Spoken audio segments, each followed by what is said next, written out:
Hey guys, welcome back to the Kool-Aid Podcast. Welcome back to another video.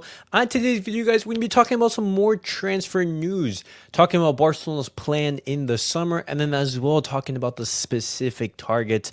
And then as well towards the end of the video, I'll be talking about some players who have performed fantastically well. The Athletic, they've given, I would say, sort of an award, but they've declared who was the best player in sort of each position, sort of say. We're going to be talking about that as well. But guys, as always, make sure to follow me on all my social media platforms. Everything is posted down below in the description. Go over there and check me out. That way you can stay up to date with everything that I do on the channel. And as well, the link to become a member is also posted down below. But guys, let's get started with the video.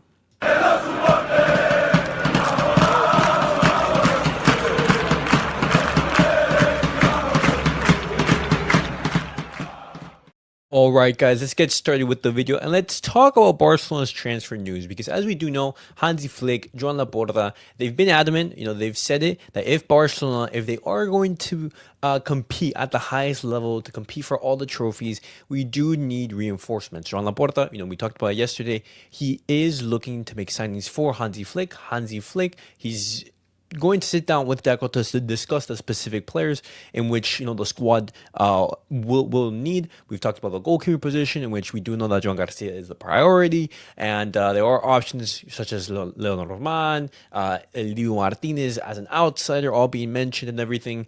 But reinforcements, we do need new players coming in if Barcelona, if we are going to compete at the same level that we did this season, even perform better.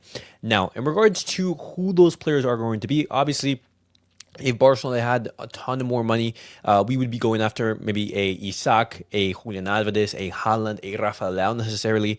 And Barcelona right now, the report from Sport is saying that Barcelona, they're not looking to go too big, but they're looking to necessarily strengthen the squad in key signings.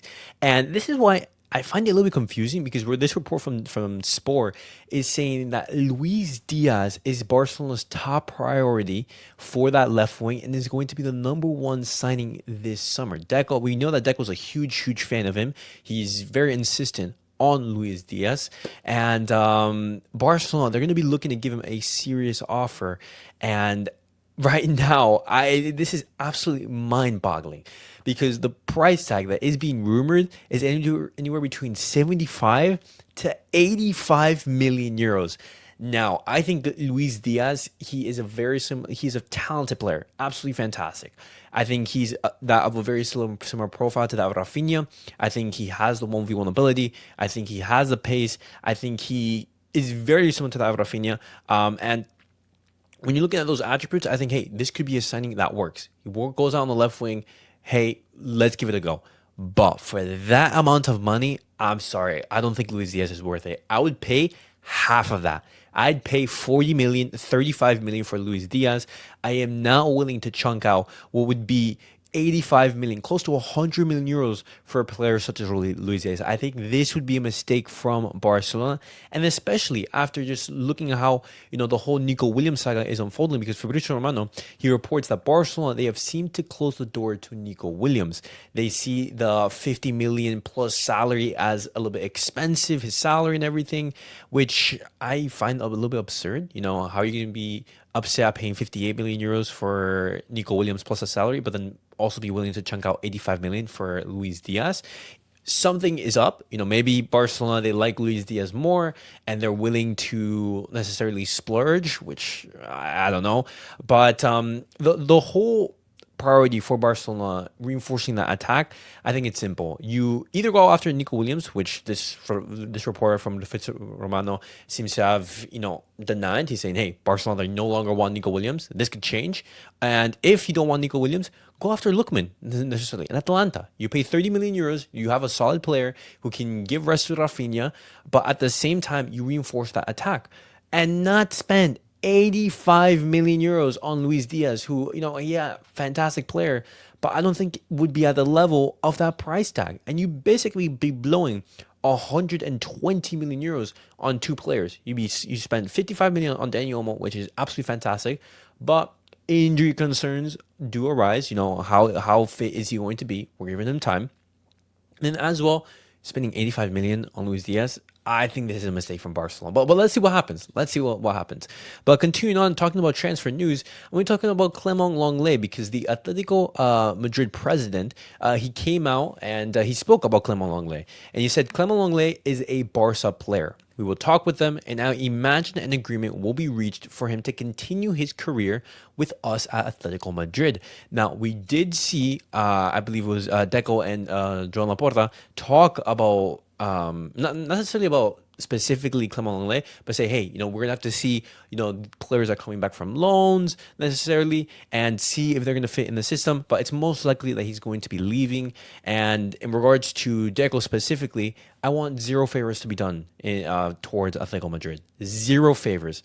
If you do want him, you're going to have to pay a transfer fee and you're going to have to pay his wages. Simple as that. I do not want Atletico Madrid be given a free ride. We've seen it, being favors given to them for many, many years. You think about that Luis Suarez deal. You're thinking about the Griezmann deal. You're thinking about so many, deals that have happened in the past, and thinking, hey, Barcelona, they've been, on the wrong end of that. We have been, taking advantage a little bit about our financial situation. But continuing on, we have to talk about Hector Fort, guys, because Hector Fort, according to Gigantes, which is Gerard Moreno's Twitch platform, and necessarily, it says that Hector Fort, he has been guaranteed of confidence. He's been given the guarantee of confidence by the club and Hansi Flick, and he's also been informed that Hansi Flick is counting on him for next season, and the idea is for him to stay at the club.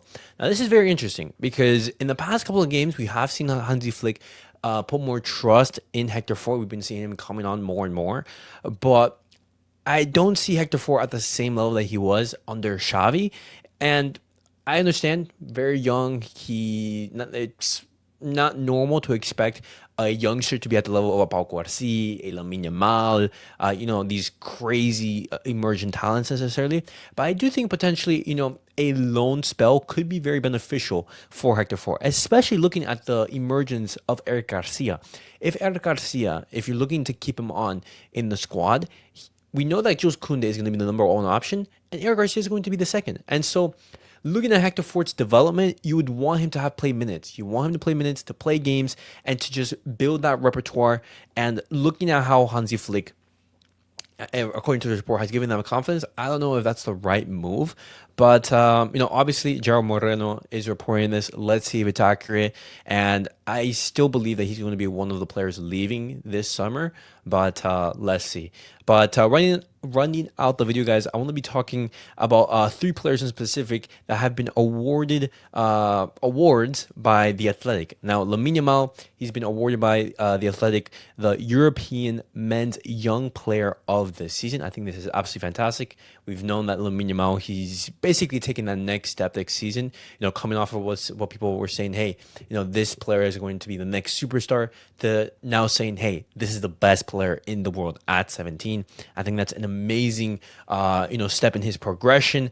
And obviously, it wasn't only Lamine Yamal, but it was also Pedri. Pedri, he was given the award for La Liga's best player of the season, and Rafinha given the best European Men's Player of the Season award. And I think each 3 of them, I think they're very deserving of that award. Rafinha, when you're looking at the contributions in the UCL, how clutch he was, very deserving. Tied, I believe, CR7's overall UCL GA assist in his best season. I think it was 22 GA, something like that.